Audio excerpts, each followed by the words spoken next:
Hey, good morning, everybody. Lee Brower here. Welcome to this week's edition of Meaningful Monday. I am grateful to be here and I am glad to be here. I'm going to talk to you about a story out of this book. Some of you that know me know the story.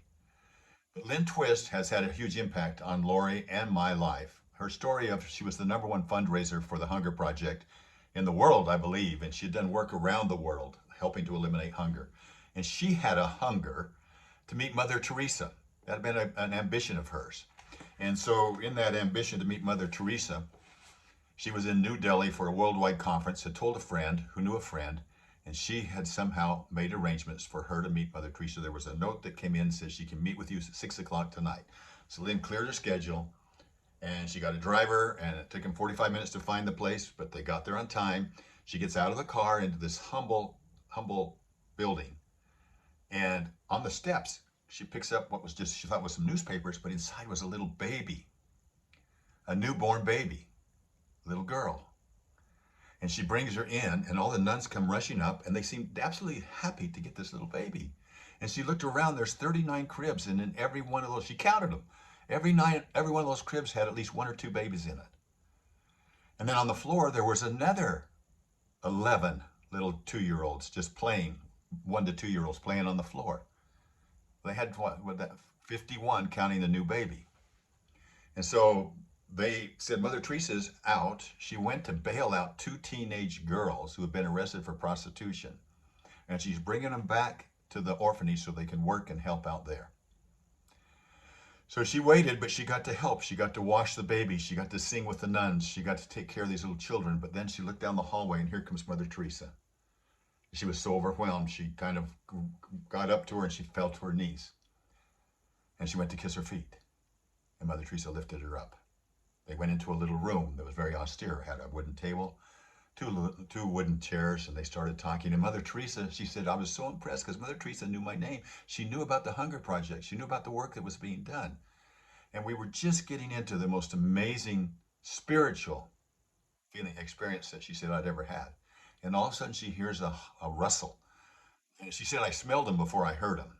All the perfume, but a grotesque looking couple, big, came charging through the door and adorned in all their riches and clothing and everything, and stuck a camera in Lynn's face and said, take a picture.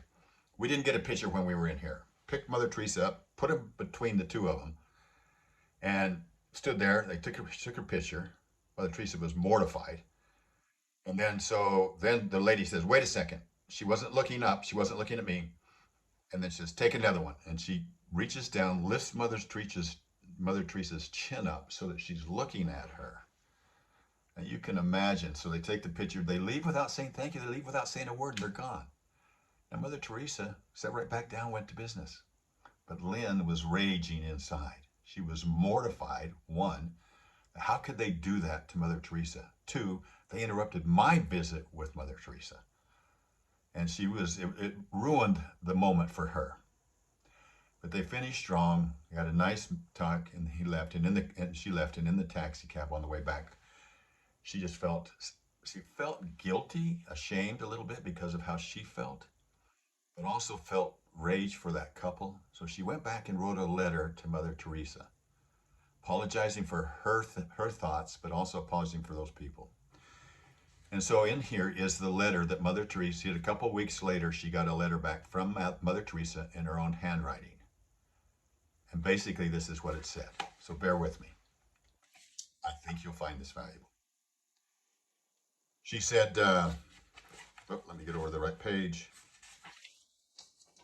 Thank you for your understanding. Here we go.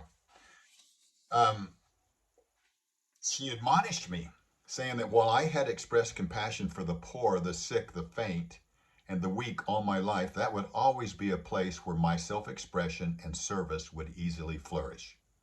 The vicious cycle of poverty, she said, has been clearly articulated and is widely known. What is less obvious and goes almost completely unacknowledged is the vicious cycle of wealth. There is no recognition of the trap that wealth so often is and of the suffering of the wealthy. The loneliness, the isolation, the hardening of the heart, the hunger and poverty of the soul that can come with the burden of wealth. She said that I had extended little or no compassion to the strong, the powerful, and the wealthy, while they need as much compassion as anyone else on earth. She said, quote, "You must open your heart to them and become their student and their teacher. Open your compassion and include them. This is an important part of your life's work. Do not shock them out. They also are your work." Then goes on, "This was a shocking idea to me," and continues to talk about it. Soul of Money is such a great book. And so as I think about it, as we open our eyes and we look around us, do we sometimes select who we think needs help? So somebody challenged me years ago with a question. It said, when you get up in the morning, just ask yourself, can I be the answer to somebody's prayer today? And don't discriminate. Don't think that you're going to go out and find it. Just let yourself get in the flow of the river, if you will. Let yourself get in the flow, and you will see things that you would normally see. You would hear things that you would normally wouldn't hear. And let's open ourselves up to be compassionate with everyone. And I think if we do that, we may not even know how or when or where, but I believe that God will use us if we ask, can I be the answer to somebody's prayer today? Have a meaningful week. I'll look forward to talking to you next week. Bye-bye.